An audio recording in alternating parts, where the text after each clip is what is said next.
He had pictured it all so differently.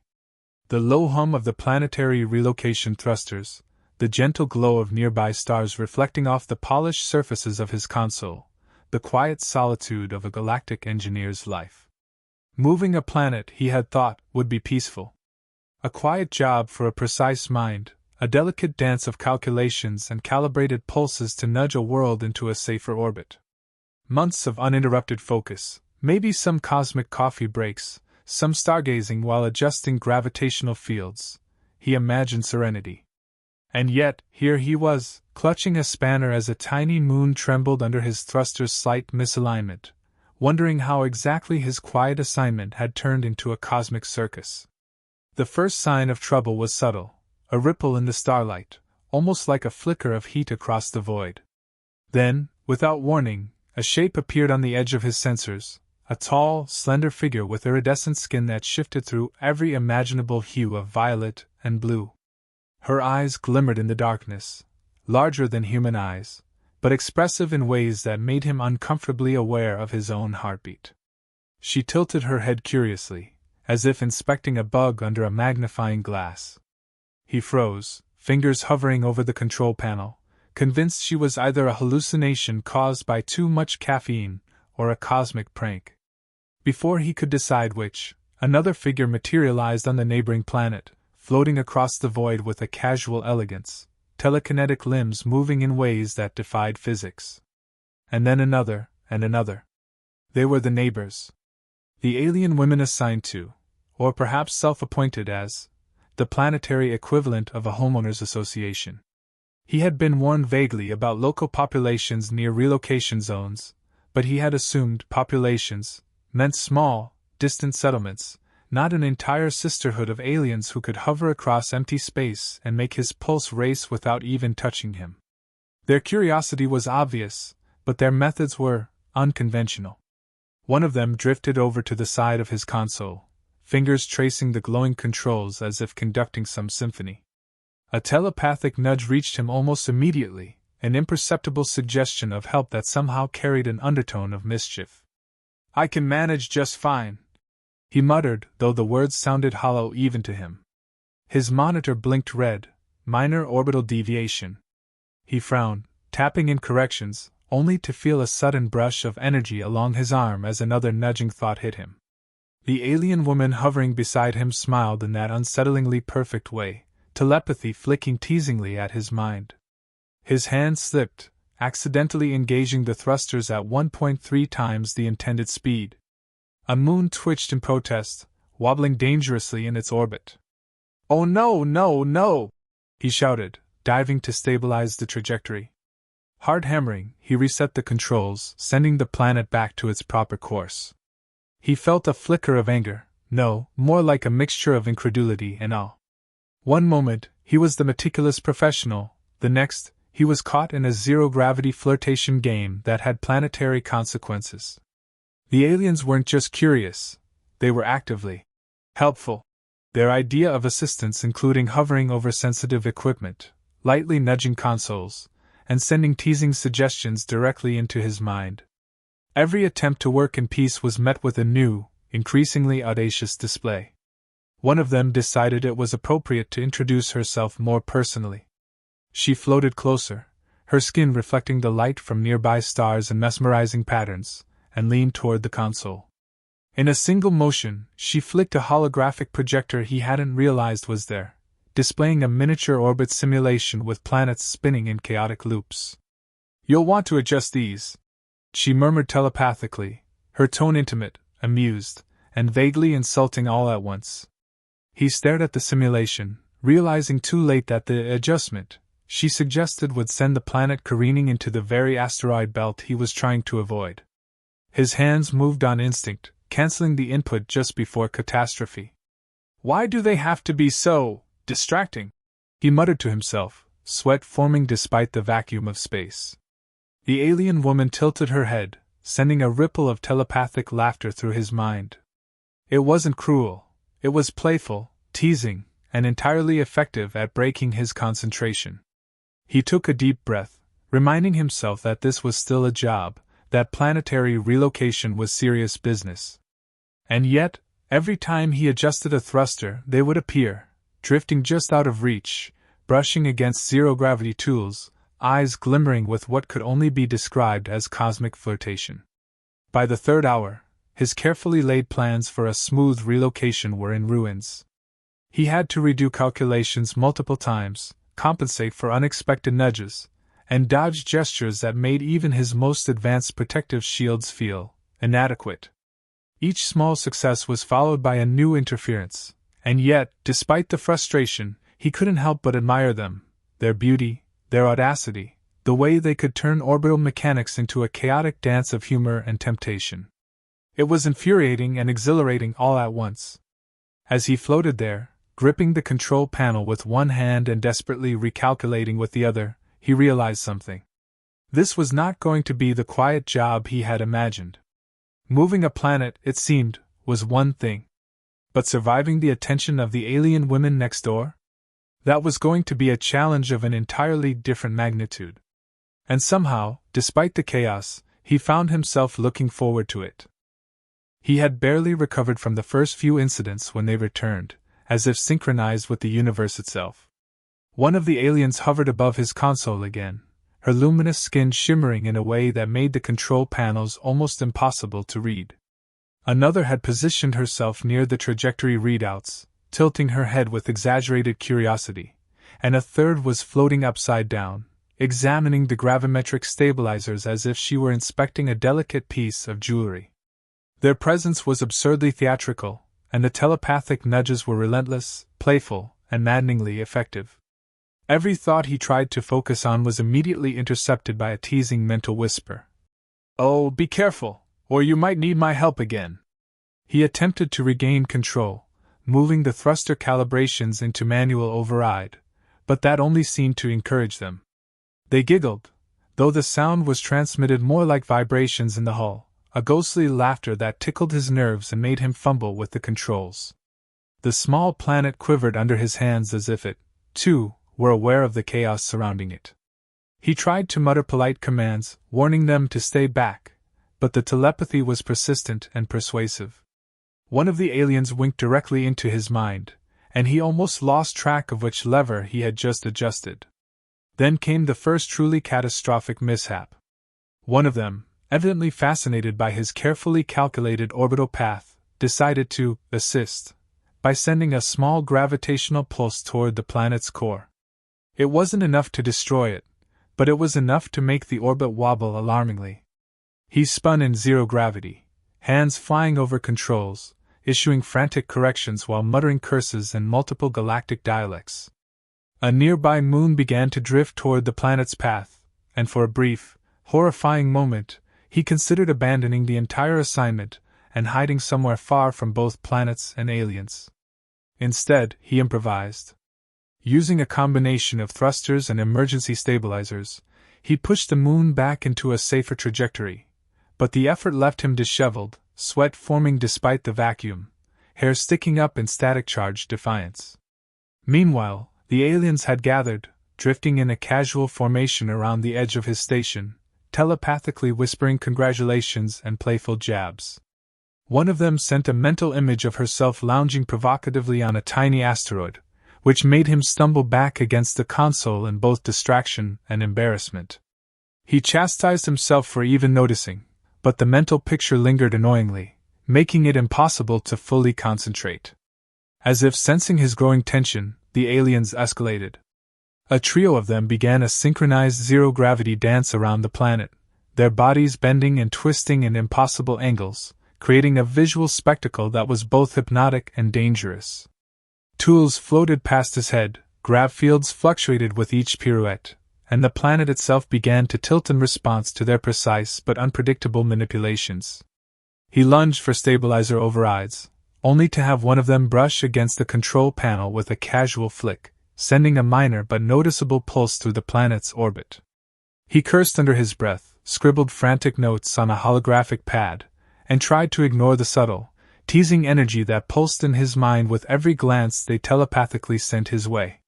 In a desperate attempt at professionalism, he set up a series of automated safeguards and gravity barriers, imagining that this would finally allow him to work in peace. The aliens, however, had other ideas. They regarded his shields as a playful challenge, testing them with levitating tools, nudging energy pulses, and subtle, suggestive gestures that caused minor, but incredibly comical, orbital mishaps. One of them tilted a grav pulse just enough that a small moon began spinning like a top, narrowly missing a satellite array he had spent weeks calibrating. Another nudged the planet's trajectory with a teasing mental whisper that implied he was doing it all wrong, prompting him to dive across the console in frustration. By the third hour, he was exhausted, disheveled, and uncomfortably aware of the growing heat in his chest. The aliens seemed entirely unfazed by the chaos they caused, floating in playful, teasing formations that made it impossible for him to maintain focus. Each attempted correction was met with new interference, subtle flirtation, or both. And yet, despite his frustration, he couldn't deny the strange thrill of it all, the unpredictable nature of their presence, the way they seemed to know exactly how to provoke a reaction, and the oddly intimate connection that came from sharing telepathic space.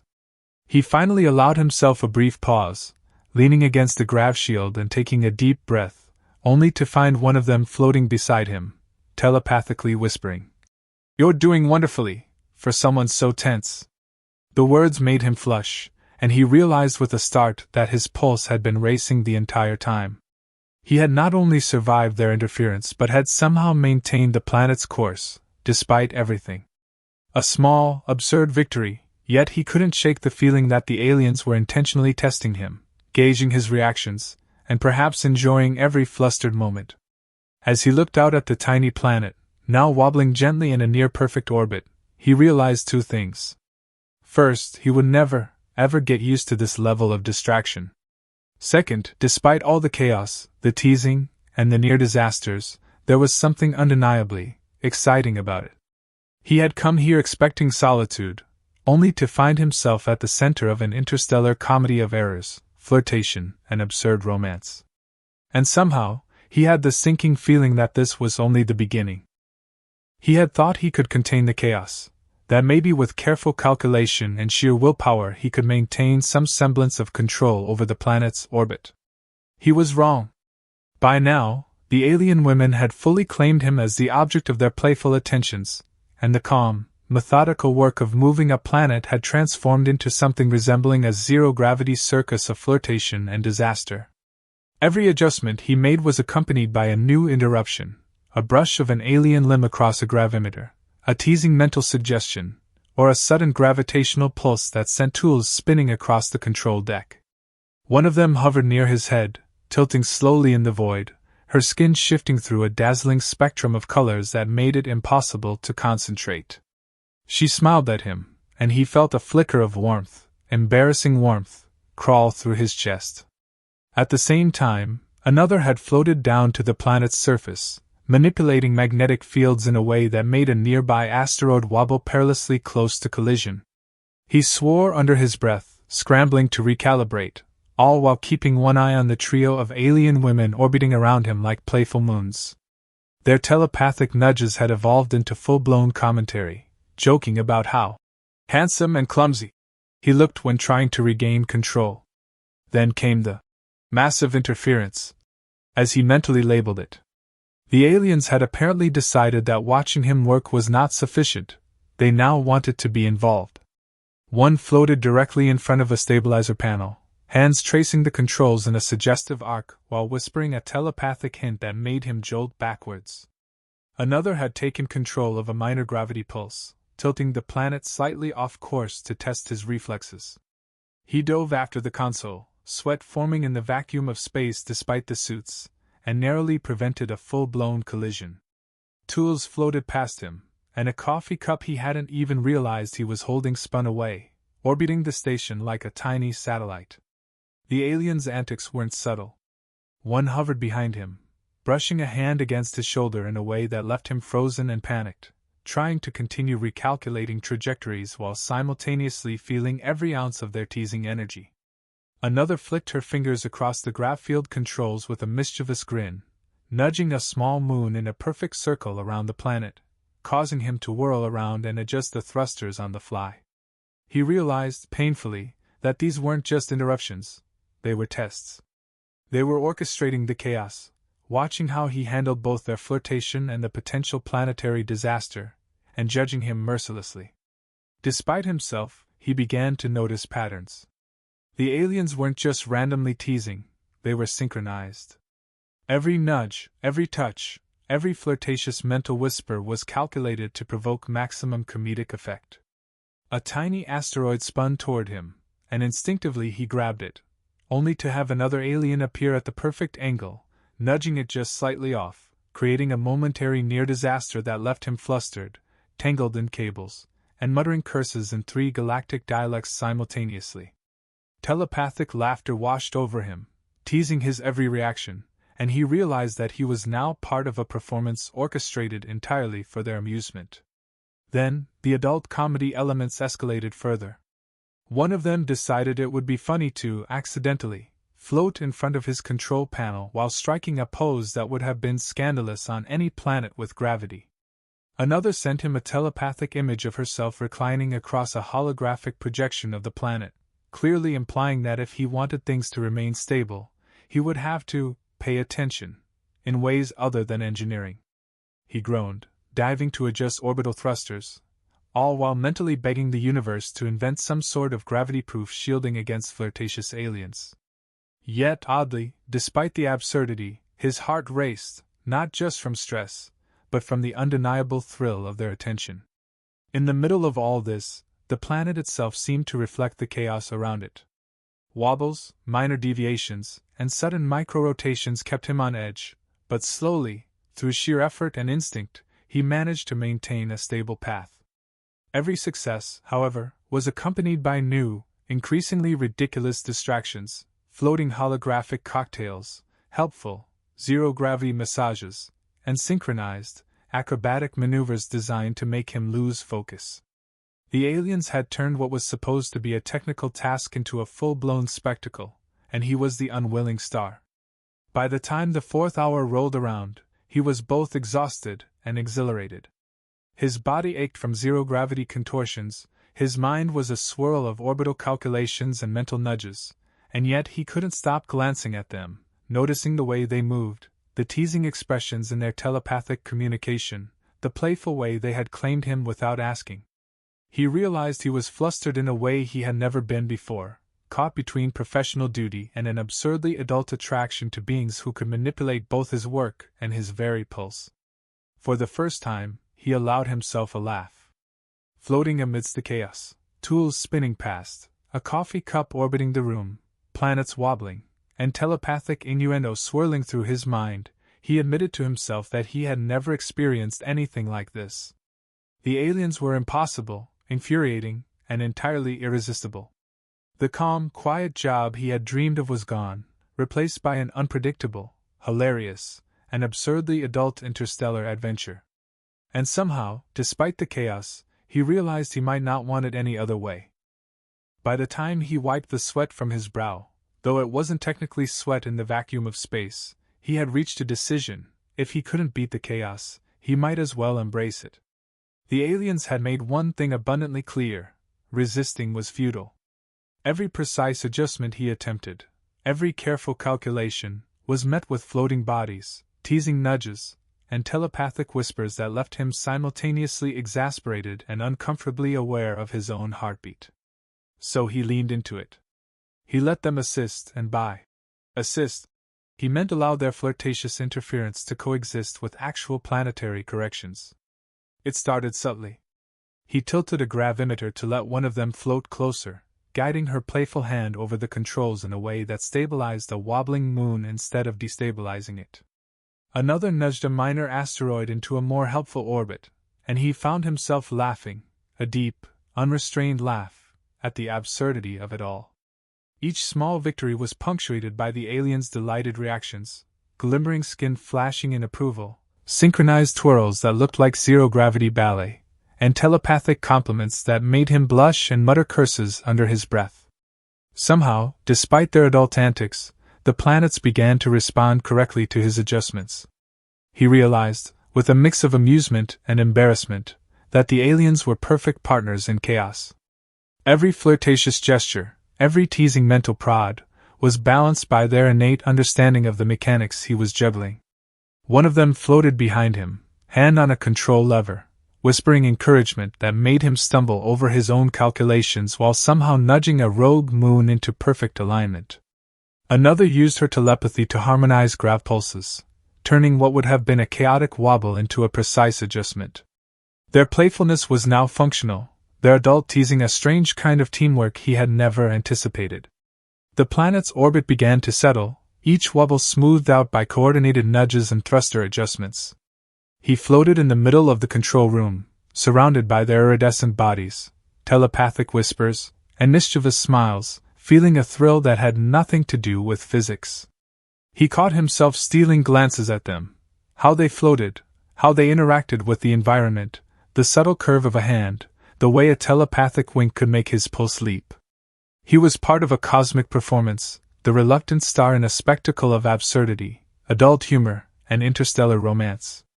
Even the smallest tools and objects in the room had joined the chaos.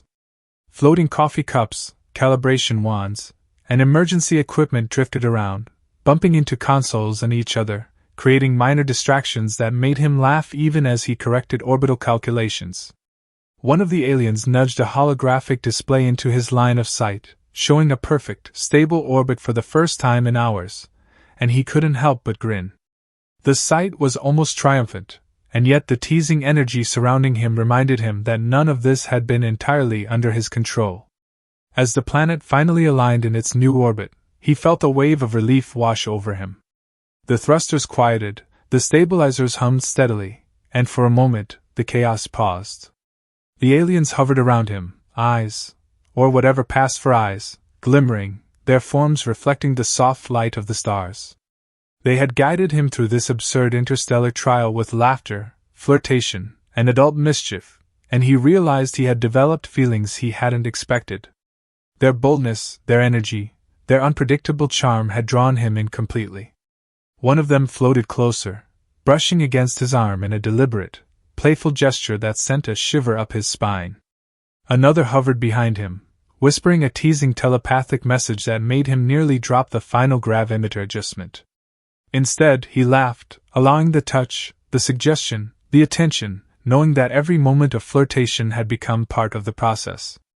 The planet was safe, the orbit perfect, and somehow, the chaos had transformed into a strangely harmonious rhythm, one of adult comedy, romance, and cosmic absurdity.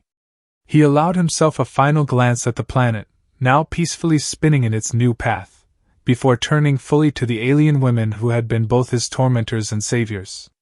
Their smiles were wide, teasing, and entirely confident, and he realized with a smirk that he had survived their chaotic attention not only intact but strangely grateful. For the first time, he accepted that his solitary assignment had never been about isolation. It had been about connection, flirtation, and the absurd joy of surviving in an unpredictable universe. And as he floated there, surrounded by shimmering alien forms, bouncing tools, and the subtle pulse of telepathic laughter, he realized something else entirely. Moving planets might be a serious job, but surviving, and maybe even enjoying, the attention of alien women next door was the true adventure. He let out a laugh, wide and unrestrained, and the aliens responded with synchronized twirls, gentle nudges, and the kind of playful, adult energy that promised their chaotic companionship would continue for many planetary relocations to come.